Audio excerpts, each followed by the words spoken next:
Hello and welcome back to the Chronicles of the Purple Knight, this Eldritch Knight life that seems to be my entry into the longest 1 to 30 attempt. On that note, we're going quite well so far. I was speaking to another of Bear Party the other day who tells me she's done 3 lives in a fairly short time. In fact, 3 lives in the same time it's taken me to do about 3 levels. But not to worry. We've been cruising along quite nicely when I've had the time to play. Just been doing when I've had time, the odd quest or couple of quests a day. We've finally made it to the dizzy heights of level 15, and it's been going really well so far. Especially considering melee and I really don't tend to mix. It's been going really nicely. You'll have to bear with me because my notes, because I haven't done a recording in such a long time, my notes are all over the place. Right, quests that we've done since the last one. I think the last one was one of the ones in the Lord's March Plaza, so we did the 2 others that I like in that new Lord's March chain, Beautiful Nightmares and what's the other one called? The quest we did was Seizing the Dawn, so there's Beautiful Nightmares and there's I'm going to cheat and have a look. It's the first one in that chain.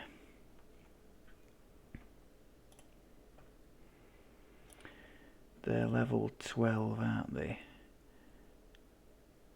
An Element of Chaos, I think it's called. In fact, I'm pretty certain it is, because it's the I Know Who Done It that, as discussed before, I don't particularly get on well with that quest. Need to put in more practice. So we did those, and then we did the Diplomacy chain, also in the Lord's March, level 12. Now, if you didn't know, since the addition of the legendary side of that chain, you can now do them in any order you like, or skip any ones that you don't like. If people don't like running for the diplomatic impunity thing, the first one, then you don't have to do that one if you don't want. You can just do straight away the other 3 inside the Lord's March Plaza. That's the is it 3 or is it 2? No, it's 2. It's the Minotaur thing, and then the Medusa one, isn't it? There's only 2. My bad. So we did that anyway. We also did, on the way to the first one there, we did the Mired in Kobolds in the 12. That's a level 13 quest. And after that we did a couple of the level 13 Attack on Stormreach ones, Attack on Summerfield and the Harbour Blockade, and the one in the harbour, the Memoirs of an Illusory Larcener, we've done, plus about half of Gianthold. I'm not going to itemise those because I plan to do the whole of Gianthold minus the Crucible, which I just tend to lose the will to live in there. I think you've got to have a decent build for a start. Evasion helps for that swimming section that I just can't seem to get right. Or somebody's told me you can just allow yourself to die on the spikes and let your hireling kind of guide you through. You go through as a ghost and your hireling teleports to you and you kind of get through the swim section that way. But the section that really does my head in is the first one with those valves and messing about with hirelings to pull the valves for you, and just no, I'm not keen on that quest at all. So I do tend to skip that, and I know many more experienced than me that would gladly skip that as well, so I know I'm in good company. Let's have a quick look at the... Oh, can you tell me where we are without looking at the map in the corner? I guess probably not. But if you looked at the map, you would probably see the Slave Lords and the Shavarath area, White Plume Mountain, and the Gatekeeper's Quest there. so that would probably give it away. I've just found a little perch for us here, looking down on the teleporter that we're going to use. Antisocial as ever. So yes, let's have a look at the gear. My god, I pressed the right button. So maybe that's the answer. To take a week or two off and the reflexes are honed to a fine art. So the first thing you might see is that we've gone to a level 15 gear set now. I had a choice of two. In fact, I've kind of mixed and matched with the two because that's part of the other one. I do have in Heroic both the family set and the Esoteric Initiate, so the caster and the melee one. I was umming and ahhing between the two, and what finally decided it was that, I think there were two things. First of all, one of the family set needed to go in the next slot, the family recruitment sigil. It's a super item, and I would have loved to have had it, but we would have lost 3 on our spell DCs, and given that we would like our DC to be relevant for the mass hold that's coming in our future, I couldn't really afford to give that up. So we've gone with the esoteric set. There's a nice potency, an insightful potency is going to be excellent for this build. It's going to mean I'm not messing about with augments or different other items for spell power. It's just that sort of standard 90 spell power is going to be the base for everything. So given that we like to swap about with these spell sword imbue things, depending on the opponents we're facing, that's going to be great, give us a lot of flexibility, and it's also going to help our negative spell power. So happy days with that one. On the a bit more spell power and spell lore. Again, having exceptional spell lore on there, universal, so 3% on everything is nice, and that will combine with the spell lore on the spinneret to give us 7% on everything, which, while not amazing, is certainly worse than a smack in the mouth. So we've got, you can see there, we've got acid, cold, electric, fire, force, all at 23, and negative as well. So not bad at all. I think negative's being helped by this belt, isn't it? Yeah. Now it's debatable whether I still actually need that on, because we've got the spell power, haven't we? I might investigate this, see if we've got something that could maybe give us an extra DC or something in there instead. We've got the spell power from the potency here on these glasses, and the crit chance for the, this is for the ticking death aura heal. We would lose some negative crit chance there, I guess, if we removed that. But anyway, I've digressed as usual. So exceptional universal spell power is nice. Fortification we're not really too bothered about. As you can see, we've got a very high fortification for being in the undead form, the Lich. Now this is a nice item for us as well.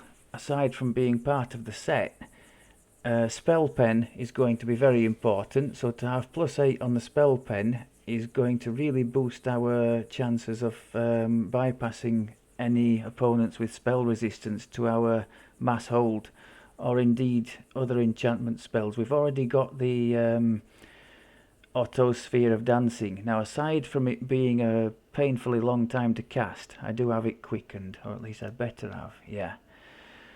Aside from that, this is all good for our play style. If we run into a big group of things, and there's some nasty stuff in there like a Reaper maybe, or a Red Crown, hit that. It's got a nice duration. Even with the Reaper nerf, the duration is nice.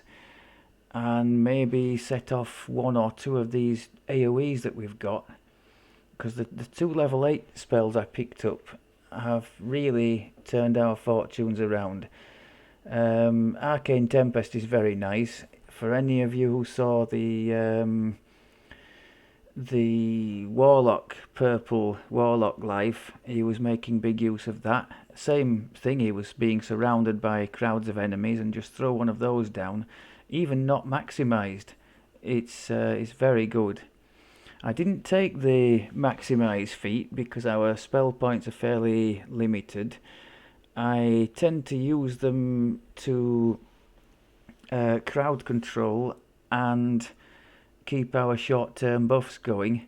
That's my priority rather than offensively attacking things. So maximise that, and I'm not planning to take offensive spell-like abilities in the epic. So I didn't think maximise would be a priority. We were supposed to be a melee, so I want to do the bulk of the heavy lifting with melee if possible. So those are our 3 items from the gear set. I've sneaked a topaz of damage on there because we lost the glasses. You might recall those very decent glasses. Have I still got them on me? No, it was the is it blazing sniper's glass or something like one of those from the Temple of Evil, the newer things. We had something like double strike and deadly on there, and because we'd lost the deadly, I added a topaz of damage +5. That's effectively what deadly is, if I understand it right. Adding a flat bonus to damage. So if you have deadly on your gear, this topaz of damage will not stack with that, if I understand it correctly. Ring. Just something I had lying around from various builds that have used force crit chance there. Now the force crit chance will be excellent for our Arcane Tempest, so that's not bad at all. More by luck than judgment, the timing on that one. Extra con for hit points, false life. Feather falling I'm not really bothered about because I can just cast a spell if I need it, but it's on there so I've left it. We're continuing on with these golden greaves. DR15, excellent for a build that's being hammered all the time. This part of the family set, Insightful double strike, very nice. Now we lost the double strike from the glasses, but we do still have it on our Mantle of Fury. Double strike there along with dodge and con, all very useful. What else have we got? Seeker, very important. Insightful, deadly, as I understand it, not so important because this know the angles is classed as an insightful. Oh yeah, it's an insightful bonus to damage, so that is like insightful deadly.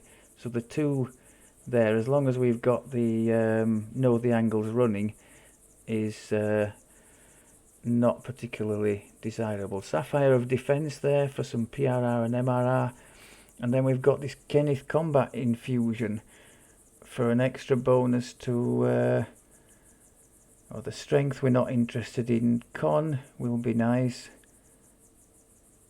Bonus to your chance to double strike.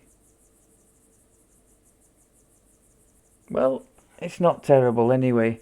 I would prefer the thing that comes from the family recruit sigil, I think it is, among other things. It gives a 5% bonus to damage when you make a kill, I think it does. What's it called? I can't think, but it's a nice one anyway. I don't think I have that sigil on me. I think I've put it back in the bank. The helmet is the same. It'll probably be the same all the way to the cap, just for the 2 profane DC bonus. That could well be the same all the way to the cap as well. 3 spell focus mastery. Insightful sheltering isn't bad for a build that's getting hit quite a lot. That's changed. Trinket, I just happen to have a spell site. Spell pen is redundant, unfortunately, because we have it on this gear already. Insightful corrosion. well, we'll get 17 extra acid off that because we already have insightful potency 30. If you didn't know, potency is like a universal bonus across all spell powers. So this insightful corrosion 47 won't stack with the potency 30, but it will give us 17 extra to our acid. You might be able to see that there. Yeah, you can see the acid spell power is a bit higher than the others. The Mantle of Furies as it was, so is the Silver Thread Belt for the negative power, which we don't really need now, but the crit chance is still good for us. And the Spinneret, as we've had for a long time. An extra spell DC and a little bit of extra spell power and spell crit chance. The weapon is the same. I don't envisage that changing until Epic, when I will consider using one of the Borderlands weapons. Maybe we could try with the Borderlands falchion. I won't have any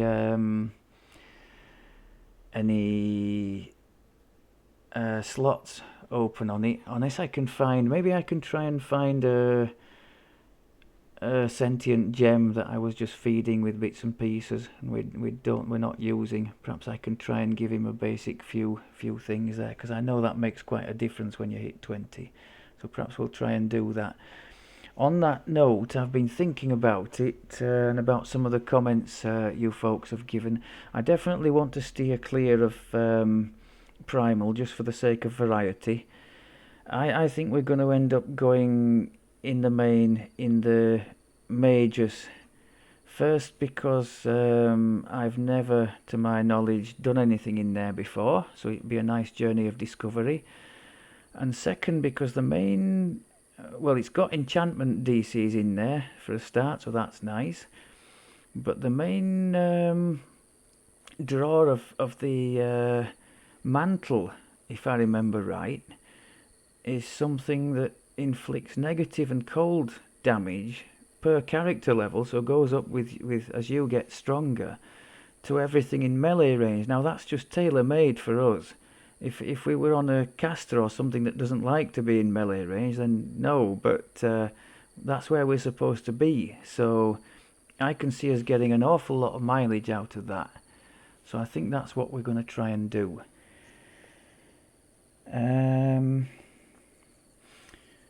A quick word on the play style. I've kind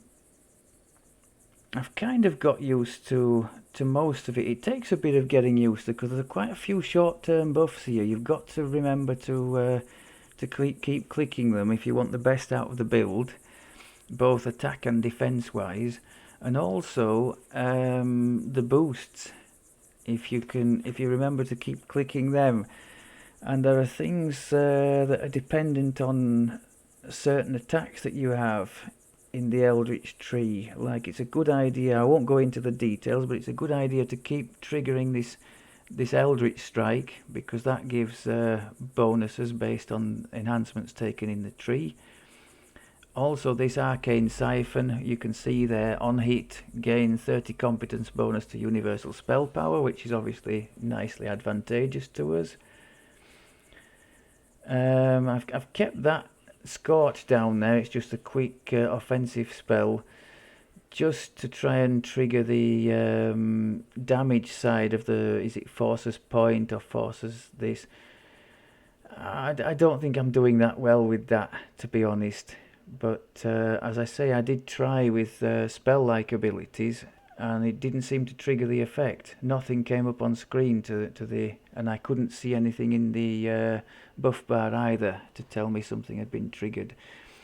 So in the main, I just go in, I trigger all my buffs, the energy resistance, protection from evil, jump, shield against magic missiles, greater heroism, and true seeing, which is very nice for not having the mischance against things that are displaced or blurred, which can be a pain.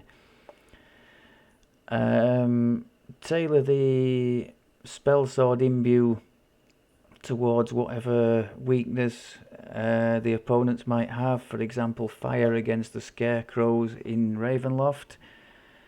If I don't know of any weaknesses, I'll stick with acid because that's slightly more powerful for us.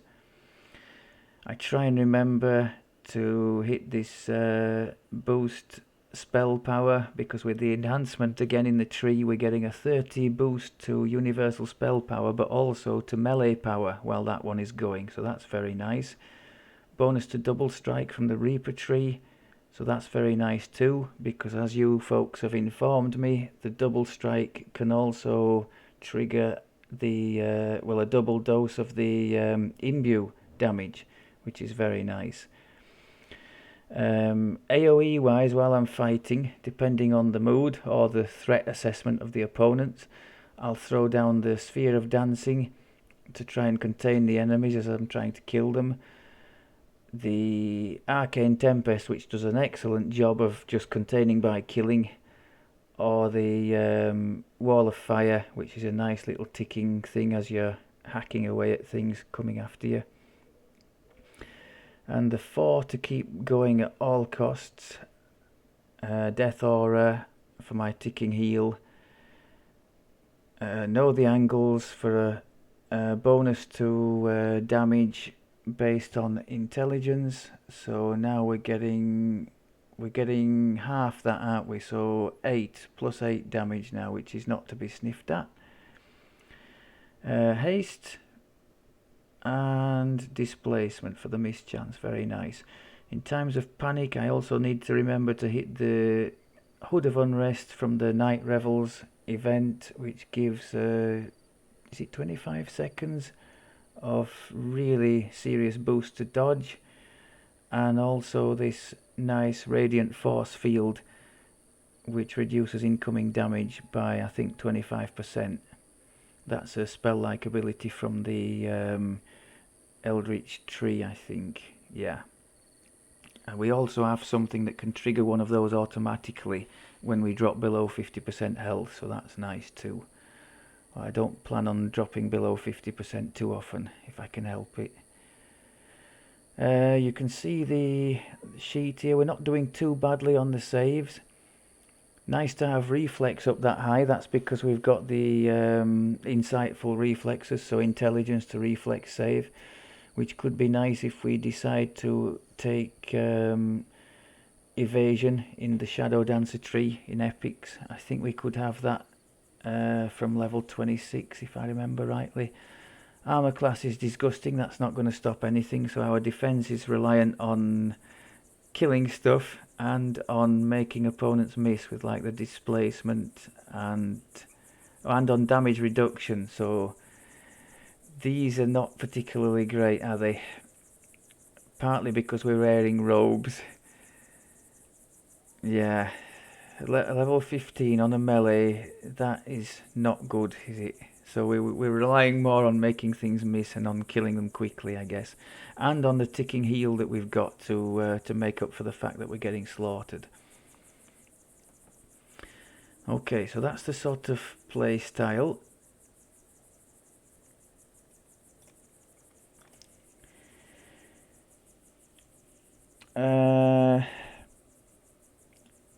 Feats I took at 15. I took Greater Enchant with the with the Dancing Ball at the moment in mind, but mainly for the mass hold that's coming. That will come at level 17 if I understand it right.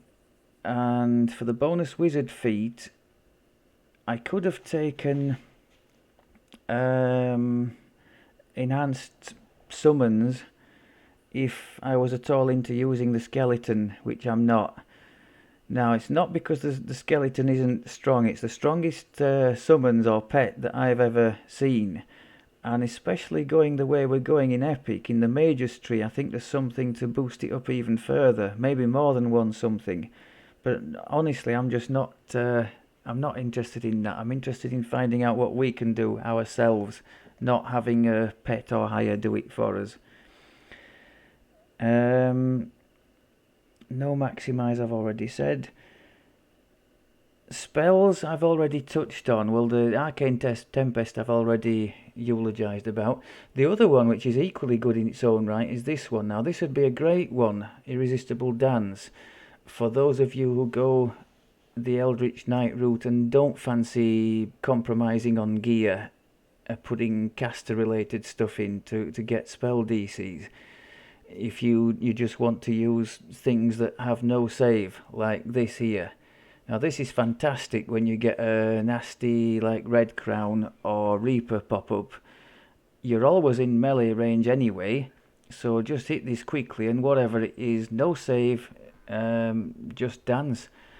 Now it does say spell resistance applies there, so maybe some degree of spell pen would be advantageous if you're trying to get this to land, but I've had no trouble getting this to land on Reapers and other nasty things, so totally recommend that when you qualify for it at 15.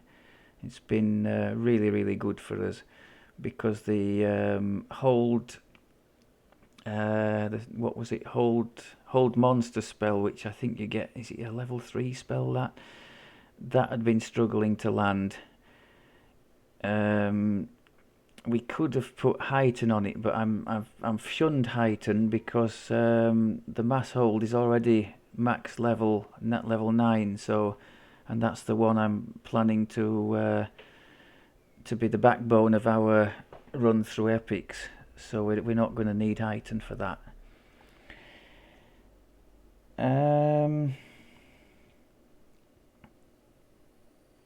Augments.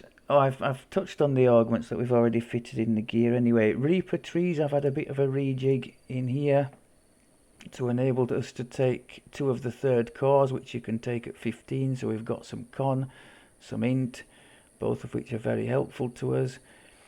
I think I've taken some out of the Grim tree to be able to put a bit more in here. Spell pen is going to be important for us, as already mentioned.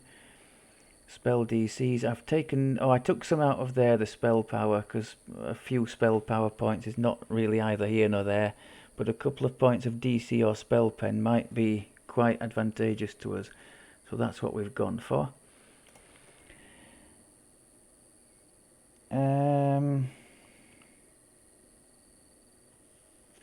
Right, we're across 2 different sheets here, so oh yeah, on a more general note, there's this update 60 incoming, and there's a couple of fairly significant changes due. I'm pretty sure most of you will know more about it than I do, but just in case not, there's a new epic destiny coming, focused around the artificers, which might be interesting, given that Caster Arti has been one of the things mooted for a future life for purple. It's a kind of decent at a good few things, master of none, and from what I can gather, that's kind of the vibe of that tree as well. I've touched on this in the past, these changes to Dungeon Alert. The developers are trying to encourage us to not to go flying through the dungeons at breakneck speed and just basically kill only what needs killing and avoid everything else, and creating lag and whatnot. So they're changing the way the experience is awarded as well to kind of match that goal.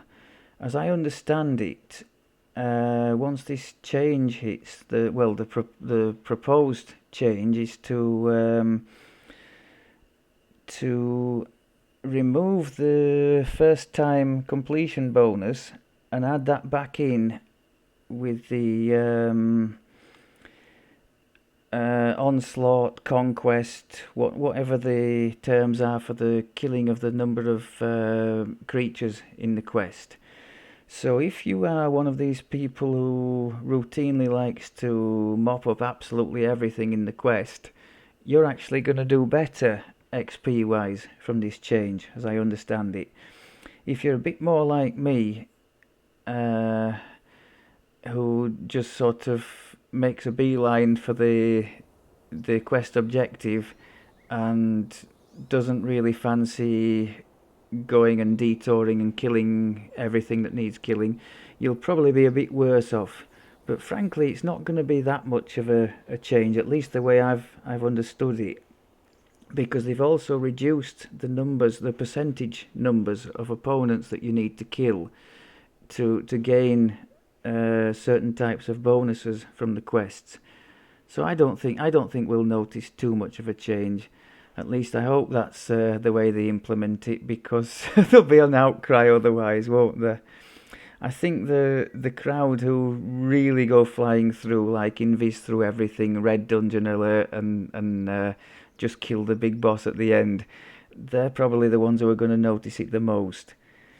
But otherwise, I don't think there's too much to worry about. I did notice there were some races on. They usually do this on the last one of the summer sales. So there's Tabaxi, which I quite liked, because there's evasion as an option in the top of that tree. Now be careful with that though, because if you do get it for that, the evasion is right at the top of the tree, and unless you have a character who has quite a lot of racial points, as my main character did, you're going to have to invest quite a lot, a prohibitive amount in my opinion, just to get that evasion. But evasion from level 1 or 2 certainly feels abusively good when you're not, like if you're on a sorcerer or something like that who doesn't natively get it. That can be quite fun. Otherwise, I think it's a load of iconics, isn't it? The Blade Forged can feel like easy mode. I've done some lives of that, and that what's it called? Reconstruct. It's like the mechanical equivalent of a heal. That reconstruct thing, spell-like ability in their tree, is just insanely good.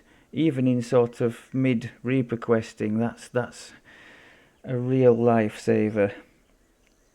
I think there's an Asimar and a Shifter, is it? All iconic.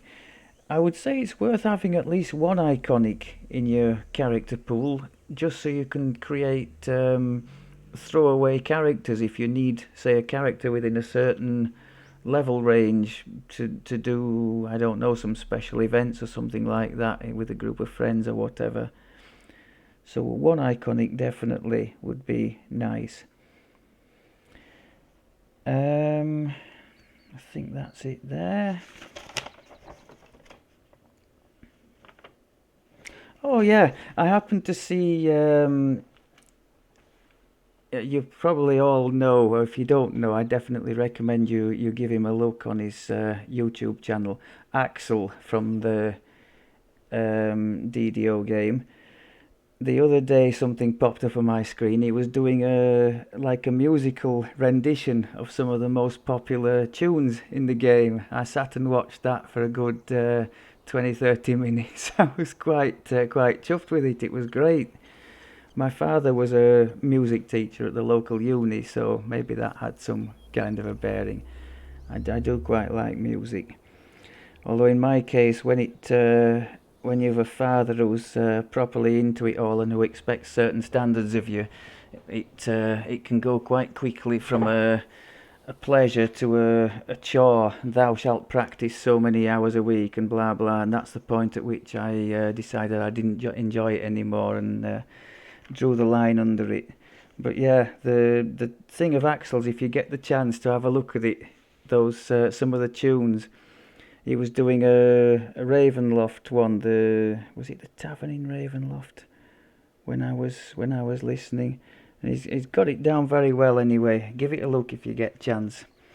Right, I think that's more than enough for the waffle, disjointed waffle at that, because I'd scrolled all over the place over the notes. If I ever get good with this kind of stuff, I'll show you a sample page. You'll be appalled. Scribblings and crossings out and arrows all over the place. It looks like something a mad scientist might do.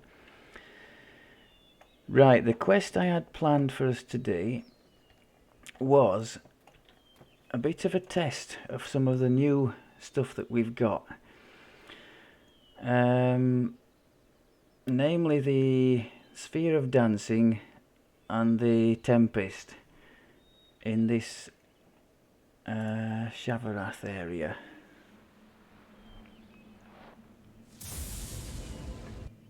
In fact, it's kind of long been my test bed, this particular quest, for caster builds in general, sort of AoE casting, like the holding and AoE damage, just because of the sort of the format. If you don't know this one, this middle one here, you just get things coming at you in fairly big groups. It's kind of repeat. But with this being a sort of a melee based character, I'm curious as to how it might hold up in this environment. Amrad floats high above, secured to the ground by colossal chains.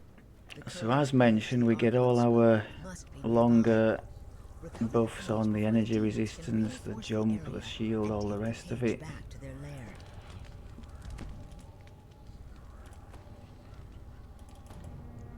I'm going to swap to the cold imbue because there's a lot of fire stuff in here, so we'll hope that can do some good, and we can see plenty of purple numbers. I don't know why I've got those glasses in there, we don't need that. Okay, so Death Aura, know the angles, haste, displacement, a bit of extra spell power. And let's get stuck in there. Try and remember to press the boosts. A portal forms in the courtyard before you. Demon reinforcements start to pour into the area. Actually, my firewall won't be too good in this. Now that was, whoa! That was the Arcane Tempest. Now the only downside to that is it's on quite a long cooldown, as you can see there. I think it might still have been ticking as that lot popped up. That's the only explanation I can find for them dying so quickly.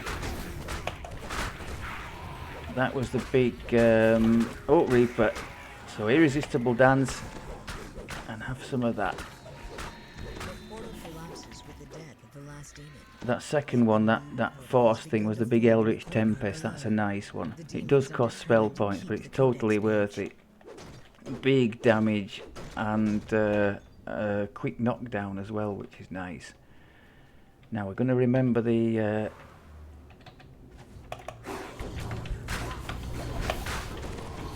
saw two Reapers, put everything in there. Our two big cleaves and the Tempest. I remembered the boost buff as well. Cold seems to be working nicely against all these fire things. I said that as though it was a revelation, didn't I? It's a revelation that I remembered to use it. Let's test the old dancing ball. Yeah! Come into our parlour, happy people. Hopefully that can last for one or two... Oh, that's a shame. We could try it again, of course. I think it works from reasonable distance. Yeah, nice.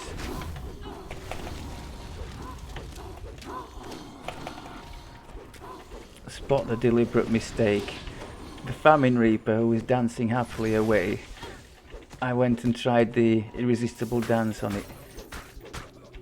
I'm hoping that Reaper gets caught in the dancing. He didn't, did he? The only downside... Oh! Damn blades. The only downside I can think of to the irresistible dance is it doesn't actually inflict helpless. I'm going to go with the Tempest here.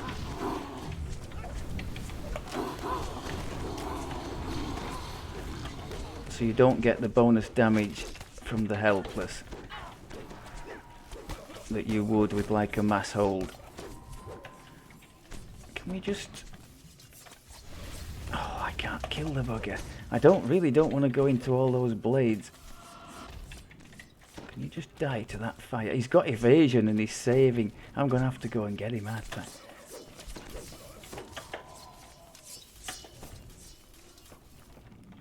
Right, let's try the dancing thing. Oh, that's more like it. We've still got the little bugger on the side that's wandered off.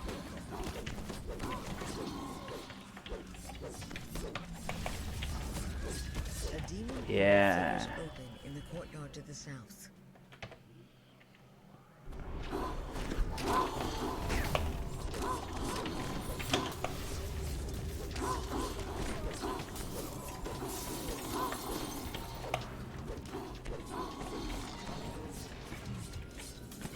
Keep forgetting to renew the buffs. We're in a bad place here, aren't we? Pressing all the wrong keys.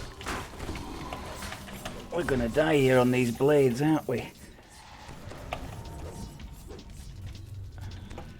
You see the force field thing triggered.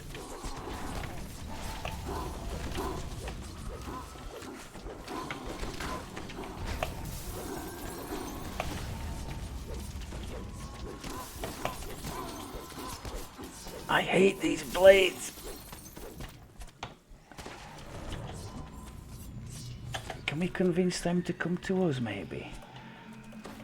How are we doing spell point wise? We're not doing so bad.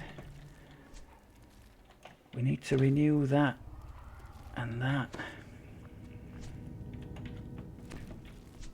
They're not going to come, are they?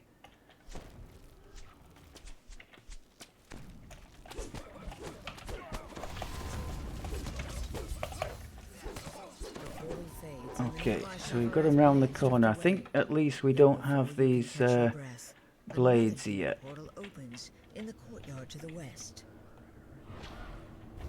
Come on. Come on, everybody.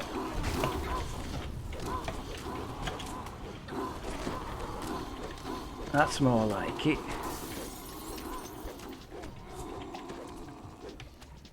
So given that our mass hold will have the same or better DC as this dancing ball does, that gives us some hope that it might be effective, at least at this level. Moving forward, we might have to try and find some better solutions. Tempest, panic time.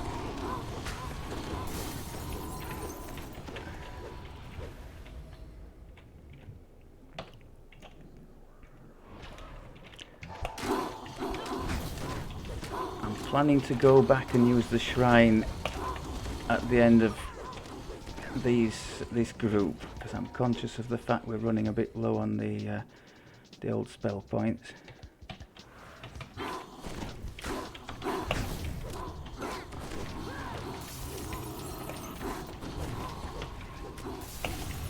Oh, well done, throwing a fire spell on a fire opponent. Okay, let's go and get the shrine. Actually, we're not doing too bad, are we? Could we try? Why not? We can always retreat to the shrine if we're looking like we're really struggling. Now, I want to bring them to us. I definitely don't want to go in there with all those horrible things, so what's the best plan? Do we have a ray spell? I wish we did. Something double distance that I can just use to hit one of them and bring them to us. I don't think we do. Okay.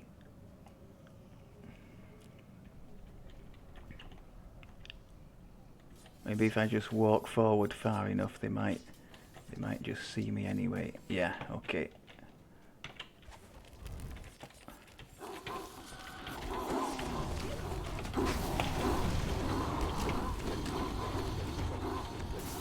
You need to die. Oh, crud.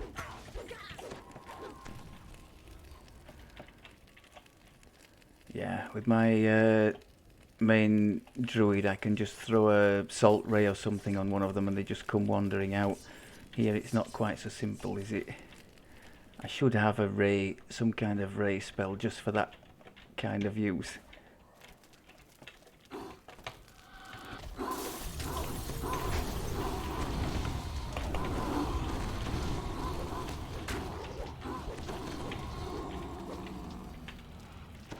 try and get the next lot to come while that's still going, that spell.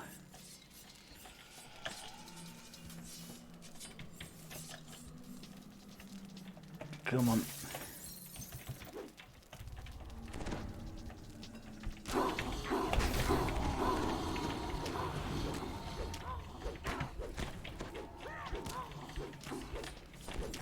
Oh, no, no, no, no, no.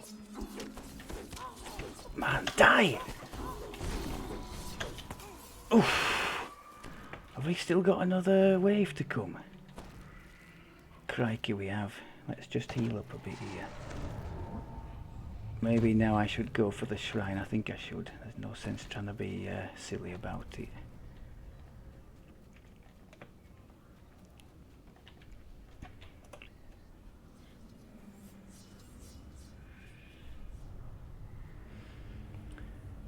So verdict so far, this arcane tempest thing is really kicking ass, isn't it? And the sphere of dancing is buying us valuable time, just a sort of a circle around where we are fighting.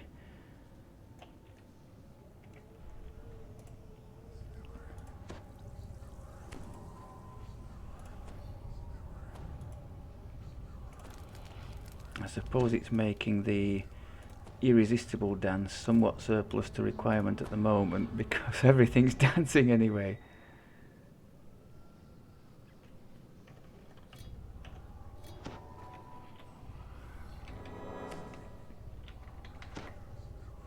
Right, don't forget your boosts.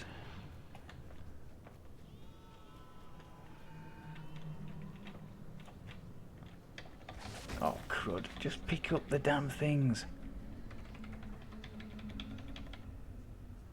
Okay.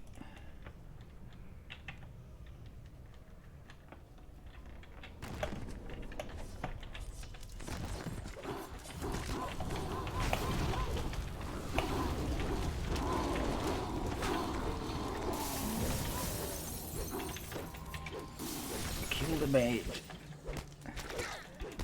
Nice job. The gate to the courtyard above is now clear. A second path leads further up into a mysterious cavern.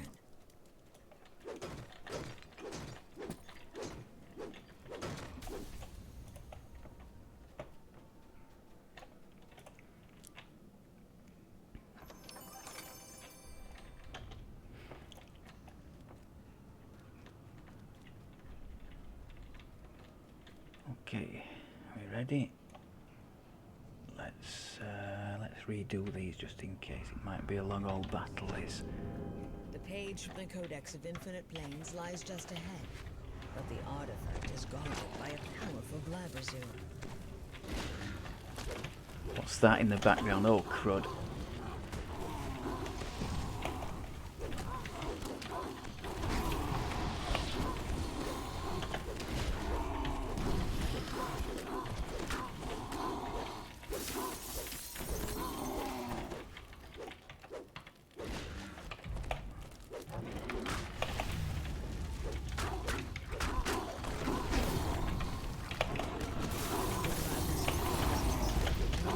Why are we still shooting fire at fire opponents?